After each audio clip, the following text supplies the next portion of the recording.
મંચસ્થ મહાનુભાવો અને એથી વિશેષ મહાન મારા શ્રોતાઓ વિના સ્ટેજ ન શોભે, માટે શ્રોતાઓની પહેલા જરૂર પડે.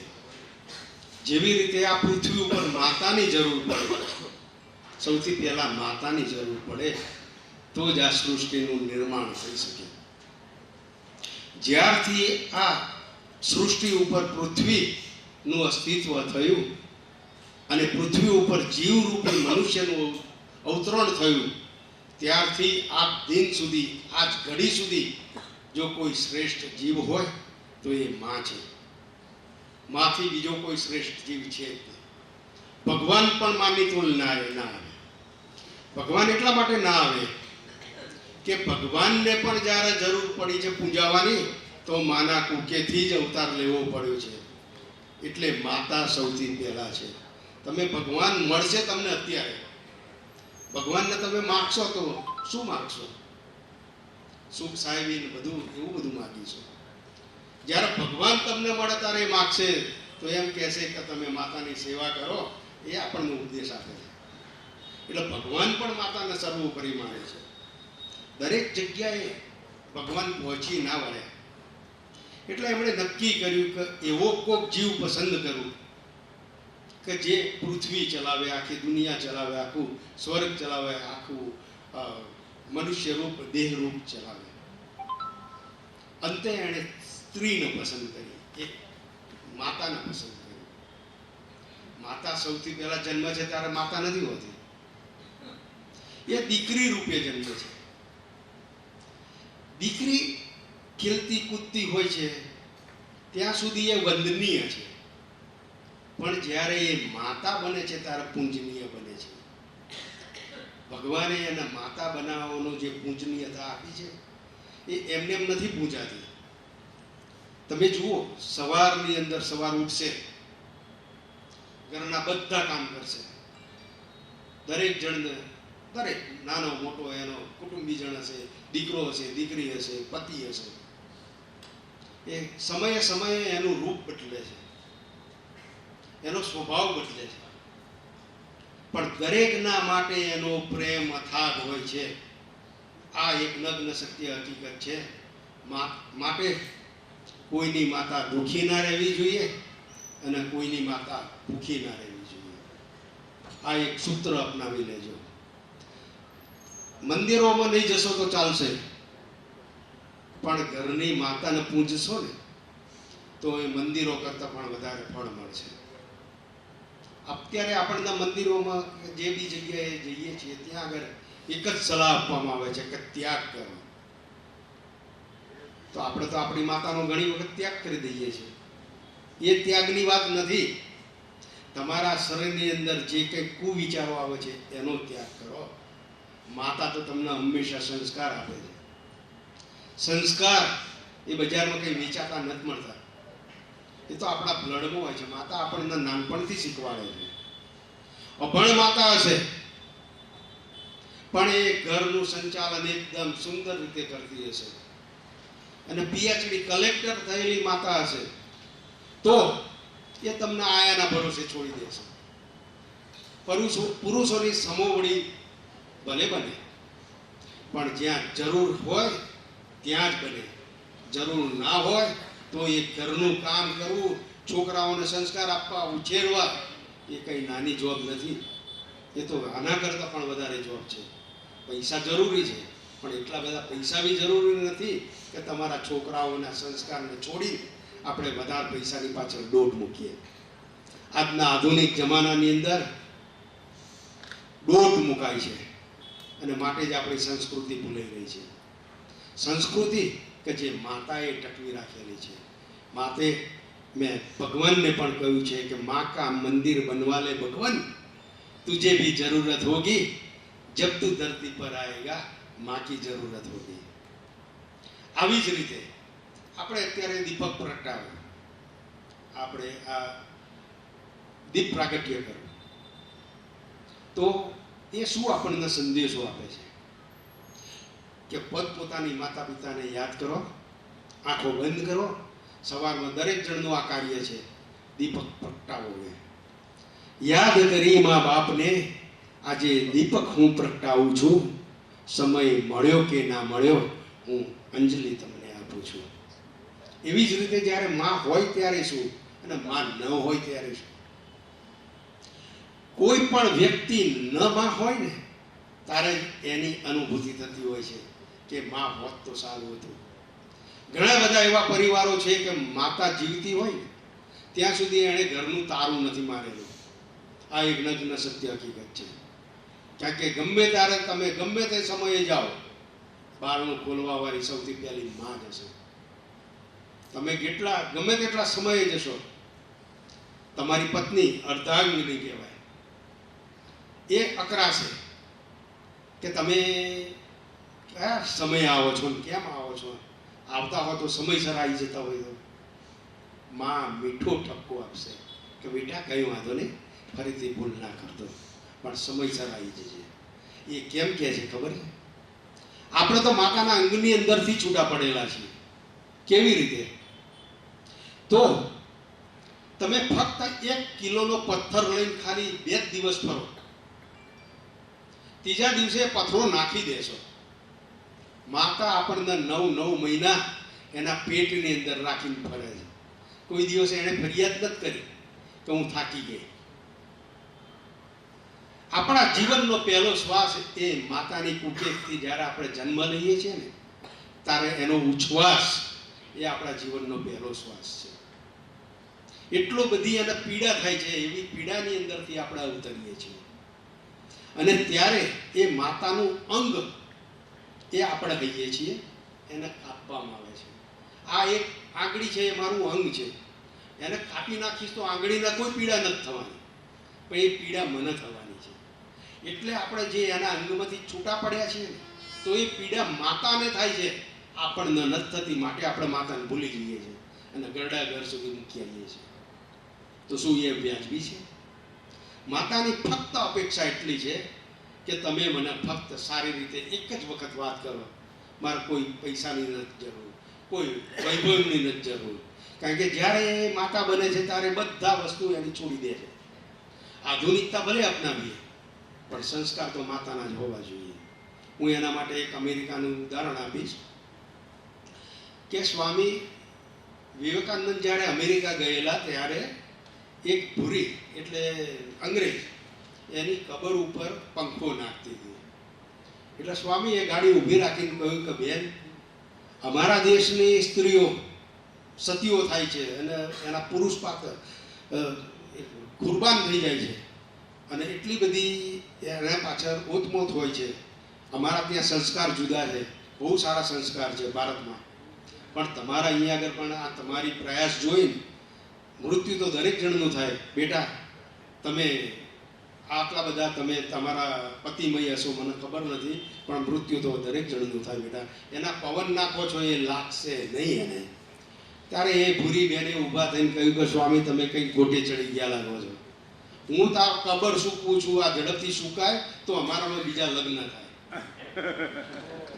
એટલે કહેવાનો ભાવાર્થ તમારો એ છે કે આપણી માતાઓ સમય આએ બધું સાચવી લેતી હોય છે. પોતાના દીકરા માટે કોકના જૂઠા કચરા પોતા પણ કરવા જતા હશે, પણ જ્યારે બાળકની વાત આવે ત્યારે એ સર્વોપરી થઈ જાય છે. આ આપણા સંસ્કાર છે. બીજી તમને વાત કરી કે માવલડી તું મારી લાખોમાં એક છે, વેદના અનેક તારી મહિમા અપાર છે. આપણી પોતાની માતાનો તમે વાત કરો તો આપણી પોતાની માં ભગવાન જેટલી જ ઉમદા છે. તમે એના હૃદયની અંદરથી વાત કરશો તો તમને એ તરત જવાબ આપશે કે દીકરા તારા આમ કરવું જોઈતું હતું અથવા તો આમ નહોતું કરવા જોયું. પણ જો આપણે એની સલાહ નહીં માનીએ ને તો હંમેશા દુઃખી જ થઈશું. જો આપણે એને જ દુઃખી કરીશું તો એ આપણને ક્યારેય સુખ મળવાનું નથી. બીજું એક ઉદાહરણ આપું કે એક રાજકુમારી હતી. એ રાજકુમારીને એક નાના ગામમાંથી કોઈ નાના છોકરા જોડે પ્રેમ થઈ ગયો. તો એણે તો જીદ કરી કે ભાઈ હું પરણીશ તો આ છોકરાને જ પરણીશ. એટલે રાજાએ એની જીદ આગળ નમતું જોખ્યું અને કહ્યું કે ભાઈ ચલો રાજ જ્યોતિષીઓને બોલાવો, તો આ છોકરીનું અને છોકરાનું ભવિષ્ય કેવું છે તો આપણે જોઈએ પહેલાંના જમાનામાં. તો રાજ જ્યોતિષીઓએ કહ્યું કે આ જે દિવસે તમારી દીકરી રાજકુમારી લગ્ન કરશે એ જ દિવસે એ વિધવા બનશે. તો કયા માતા પિતાને કયો રાજા એ સ્વીકારે? ના પાડી દીધી કે ભાઈ કોઈ પણ સંજોગોમાં તારે એની સાથે લગ્ન નથી કરવાના. અંતે એણે માતાને વાત કરી કે માતા, તું તો મારું દુઃખ સમજ, હું પરણીશ તો આ છોકરાને જ પરણીશ, બાકી હું નહીં પરણું, હું પોતે મરી જઈશ. એટલે માતાએ રાજાને આજીજી કરી કે ભલે ગમે તે થશે, કુદરતનો જે ક્રમ હશે એ નક્કી હશે, તો આપણે એના લગ્ન કરાવીએ. લગ્ન કરાવ્યા. લગ્ન થયા એ દિવસે બધાને આખા ગામને ખબર હતી, આખા મહેલમાં ખબર હતી કે આજે આનો મૃત્યુ થવાનું છે. તો રાજકુમારીએ કહ્યું કે ભાઈ હું આજે તારા માટે હું રસોઈ બનાવું અને આપણે બંને જણા પ્રેમથી રસોઈ જમીશું અને તું પછી તારું મૃત્યુ નક્કી છે વિધાતા પ્રમાણે. તો કશો વાંધો નહીં કે આપણે રસોઈ બનાવી. રસોઈ લઈને આવતી હતી ત્યાં આગળ એક ભિખારણ માજીએ બૂમ પાડી કે બેટા હું ભૂખી છું, મને અનાજ આપ. સાંભળ્યું ન સાંભળ્યું એને તો ખબર જ હતી કે મારા પતિનો આજે છેલ્લો દિવસ છે. એટલે 2 ડગલા આગળ ચાલી ત્યાં ફરીથી એની બૂમ સંભળાઈ કે બેટા હું 3 દિવસથી ભૂખી છું, મને રસોઈ આપ. અને સાંભળ્યું ના સાંભળ્યું 2 ડગલા આગળ ગઈ ત્યાં ફરીથી એણે કહ્યું કે તું જે રસોઈ જમાડે એ તો તારો પતિ આજે કલાક પછી મૃત્યુ પામવાનો છે, તો એના કરતાં તું એક ભૂખી માની આતરડી થાવ અને મને કંઈક જમાડ.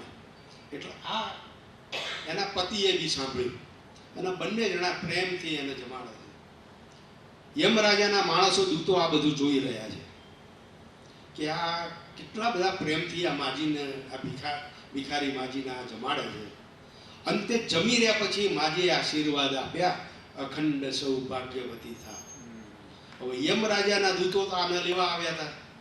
એમણે નક્કી કર્યું કે જે યમરાજા સજા આપશે એ ભોગવી લઈશું, પણ આ માતાના આશીર્વાદને મિથ્યા નથી થવા દેવા. યમરાજા જોડે ગયા. એટલે યમરાજાએ કહ્યું કે તમે આ પુણ્યનું કામ કર્યું, માતા પૃથ્વી ઉપરની કોઈને આશીર્વાદ આપે ને તો એ છીનવવાની તાકાત મારામાં પણ નથી. આ માતાના આશીર્વાદ છે. એટલે માતાના આશીર્વાદ આપણને મળે એટલે આપણે ધન્યતા અનુભવવી એમ સમજવું. કોઈ દિવસ એ આશીર્વાદ એના ખૂટતા નથી અને આપણને મળે તો આપણામાં વધતા નથી. એને કે બંને બાજુ વિનિંગ છે, એને ક્યારે ખૂટવાના નથી. અને આપણે ગમે તેટલા આશીર્વાદ આપશે એ આપણને ઓછા જ પડવાના છે. માટે આપણને હંમેશા આશીર્વાદ મળે એ દિશામાં આપણે કામ કરવું જોઈએ. બીજું, માતા આપણે સામાન્ય રૂપથી ઘરની અંદર કચરો પોતો ના બધું કરતા જોયા હશે. કોક ભણેલા ગણેલા વધારે સંસ્કારી માણસો માતાના તરછોડતા પણ જોયેલા હશે. ઘણી વખત એક વખત હું 3-4 વર્ષ પહેલાંનો એક કિસ્સો કહું કે બોમ્બેની અંદર બહુ મોટું ફેમિલી, બંને ભાઈઓ, એક બેન અને 3 જણા માતાથી અલગ રહે. પૈસો પુષ્કળ હતો. મારું એક પુસ્તક વાંચ્યા પછી એમણે માતાએ મને ફોન કર્યો કે બેટા તારો એક શબ્દ મને ખૂબ ગમે છે. મેં પૂછ્યું નહીં પરિચય એમનો. એમણે કહ્યું, મેં કહ્યું કે શું શબ્દ? તો કે તમારો શબ્દ છે કે સંસ્કાર બજારમાં વેચાતા નથી મળતા. તો મેં એવું તો શું કામ કર્યું કે મારે 3 દીકરા છે, 2 દીકરા છે ને 1 દીકરી છે, 3 સંતાન છે, એટલા બધા પૈસા છે કે એરોપ્લેનો પણ પડ્યા છે, પણ 3માંથી એકેય મારી સાથે નથી રહેતા. એવું હું શું કરું? તો મેં કહ્યું માતા એવું તમારે એક જ કામ કરો. તમારા સંબંધો તાકે 2 ભાઈઓને એકબીજા જોડે બોલવાના સંબંધ નથી. બેન દીકરી મારી જોડે સંબંધ રાખે છે પણ એ 2 ભાઈઓ જોડે પણ એને સંબંધ નથી. તો મિલકતનો કોઈ પ્રોબ્લેમ છે? તાકે મિલકત બધા જોડે અધડક છે. તો શેનો પ્રોબ્લેમ શું છે? તો કે સમયનો પ્રોબ્લેમ છે. સમયનો પ્રોબ્લેમ હોય તો એ તો તમે તમારી રીતે સોલ્વ કરી શકો છો માં. તાર કે ના એવું નથી, મેં ઘણી વખત કોશિશ કરી પણ એ સોલ્વ નથી થતા. તમે કંઈક ઉપાય બતાવો. મેં કહું તમે એક કામ કરો, તમે એમ કહેવરાવો ત્રણેય જણને કે ભાઈ 1 કલાકની અંદર મારા દેહ છોડી દેવાનો છે. જે મને પ્રેમ કરતો હોય એ આવે. એમનું ઘર બી જુદું, પેલા ભાઈઓનું બી જુદું, એની બેનનું પણ જુદું. ત્રણેય જણા 1 કલાકની અંદર ત્યાં આગળ આવી ગયા. માતાએ 2 દીવા તૈયાર રાખ્યા હતા. મેં એમને કહ્યું હતું કે તમે 2 દીવા તૈયાર રાખજો અને ત્રણેય જણા આવી જાય એટલે દીવા ઉપર ફક્ત હાથ રાખજો. એટલે દીવા ચાલુ કરીને એમણે હાથ રાખ્યો એટલે પેલા ભાઈએ ખેંચી લીધો, પેલા ભાઈએ ખેંચી લીધો કે મમ્મી આ શું કરો છો? ત્યારે કે આ હાથને પીડા થશે, આ હાથને પીડા થશે. થશે તો પીડા મને, પણ તમને શેના માટે આ પીડા થઈ? તો કે માં અમે તમને સમય નથી આપતા માટે આ તમને પીડા થઈ. બહુ સત્ય વાત છે કે હું મારા નોકરો જોડે ને બધા જોડે ગમે ત્યાં આગળ જઈને સમય તો પસાર કરી લઉં છું, પણ મારું પોતાનું કે જે મારા હૃદયની અંદરથી મેં તમને આપેલું છે એ તો વસ્તુ મને તમે 1 ટકો પણ પાછી નથી આપતા. તો મારા પૈસાની ગાવ જલાલી શું કામની? મારે તો તમે મારી પીડા સમજી શકો ને એવા મારા દીકરા જોઈએ છીએ. એ દિવસે એ લોકોએ નક્કી કર્યું કે બધા પ્રોગ્રામો બંધ કરી દો, 1 મહિના સુધી આપણે મા સાથે રહેવું છે. આ માની તાકાત છે. તમે ગમે તેટલા પૈસા હશે છોડી દેવાનું પસંદ કરશો, પણ માતાને છોડવાનું પસંદ ના કરતા. જે માણસો એ માતાને છોડ્યા છે એ માણસો દુઃખી છે, દુઃખી છે, દુઃખી છે. ભલે અંદરથી ફેસથી આપણને સુખી દેખાતા હશે, પણ તમે અંતરાત્માથી જોશો તો દુઃખી છે. તમે ગમે તેટલી માતા જીદ કરશે, તમે તમારું બાળપણ જુઓ. આપણે 5 વર્ષના આવીશું ત્યાં સુધી આપણને કઈ ઘડીએ આપણે ઉજાગરો કર્યો હતો, કઈ જગ્યાએ બીમાર પડ્યા હતા, કઈ જગ્યાએ શું થયું હતું, કોઈ વસ્તુનું યાદ નહીં. પણ એ 5 વર્ષ આપણે કઈ જગ્યાએ પેશાબ કર્યો, ક્યારે એને આપણને છાના રાખ્યા, ક્યારે આપણને સ્કૂલે મૂકી આવી, ક્યારે શું કર્યું, એ તમામ વસ્તુની યાદદાસ્ત જો ભગવાને આપી હોય ને તો એ ફક્ત ને ફક્ત માને આપી છે. એટલે માને ખોળાનું એટલું જ મહત્વ છે કે જ્યાં સુધી બાળક એની ખોળામાં હોય ને ત્યાં સુધી જે સુરક્ષિત છે. દુનિયાની કોઈ એવી તાકાત નથી કે માના ખોળાની અંદરથી એ બાળકને છીનવી જાય. એટલે જેટલું માની ખોળાનો મહત્વ છે એટલું પિતાનો ખભાનો પણ મહત્વ છે. પિતા ભૂલાતો નથી, પણ સાથે સાથે માને જો કોઈ ઉજાગર કરતું હોય ને તો એ એના સંતાનો છે. માટે જ મેં કહ્યું છે કે માँ का मंदिर बनवा ले भगवान, तुझे भी जरूरत होगी, जब तू धरती पर आएगा माँ की जरूरत होगी. એવી જ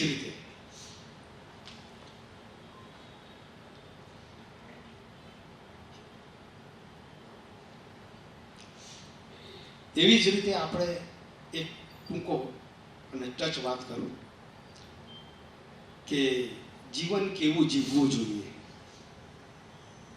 જીવન એવું જીવો કે યાદ રહી જાય તારો ઠાઠ રહી જાય. રાખ તો થવાના છીએ પણ રાખમાં પણ તારી મીઠી યાદ રહી જાય. જીવન એવું જીવો કે યાદ રહી જાય.